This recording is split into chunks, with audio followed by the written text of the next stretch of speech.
Have more. All right, thank you. Thank you. Senator LaMalfa. Thank you, Mr. Chairman.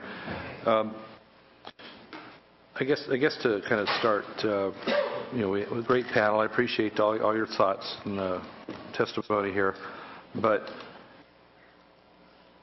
there's a lot of backslapping going on over, well, now we finally have an honest set of numbers to look at on cost and revised ridership. And so, I mean, there's a lot of people around here think like, wow, at least now it's up front and we're being honest about it. And so this comes back to 2008 for me and what the voters were told. They're not quite as giddy about the current honesty with it because they felt like and you got to see the comments out there, that they've really been had on this. And so that said, that has really nothing to do with you folks here generally, because maybe you've come into this a little later in the process. But I think there's a real problem if we're getting a little too giddy about saying, well, at least now we're honest, because going forward, there's still a lot of distrust on the figures. And I would come back to, if we're supposed to believe the 100 billion, 98.5 billion now, which has potential to still continue growing, why are we supposed to believe the figure of 170 billion on new roads, airports, things like that? I don't.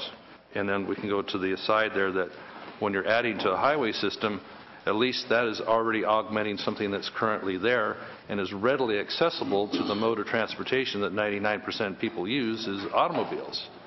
So if you add 130 miles to I-5 through the valley of one lane on each side, that is readily usable by everybody, and as opposed to the 130 miles of a rail. Now, so let me come back to, there was a lot of discussion about the blended approach too, and in keeping with what the voters had seen or intended in 2008. The blended approach, and I understand you maybe in revising things want to link up to existing systems, but for a passenger that was thinking in 2008 when they voted for the bond of $9.95 billion. Isn't that beautiful outside there? Angels singing. Yeah, angels are coming in. Yeah. Apparently God is on our side. Do I get the halo, or do you all get the halo? But so beautiful choir out there.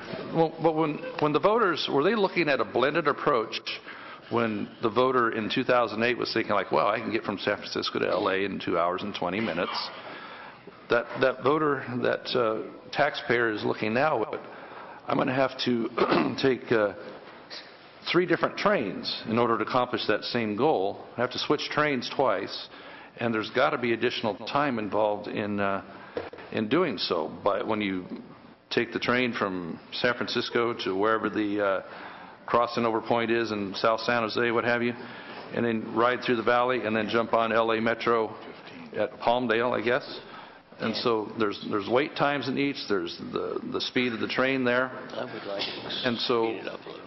It would be pretty safe to say it's probably a 3.5-hour trip. So with my previous point and this point, those are 2 things I don't think the voters had anticipated. Blended approach might make sense, but we've now lowered the sights of what the voters had expected. So how would you, if you care to, Mr. Umberg, address that it's now a 3-train, 2-stop, and everybody loves transferring planes when you have to fly from here and transfer in Phoenix or this and that. But how do they feel about that? I'm sorry. Certainly when built out, we're not talking about a 3-train, 2-stop approach. But, I hear your point, and I've talked to voters, stood before voters, studied voters, and the one thing I'm sure of is I don't quite understand exactly what they're thinking at the time they walk into the polling booth. I think that voters in 2008 said we want an alternate form of transportation that's been built other places in the world, that's efficient, that's environmentally sensitive, that will get me from point A to point B more quickly and more efficiently than exists right now. That's what I think. Now, I understand that you probably have a difference of opinion as to what voters were thinking at the time. But that's... I'm just going by what the voters had in front of them, what they read on the statement, and there was a certain number, a certain ridership, a certain timeline, and a certain number of trains to transfer or not, that's all.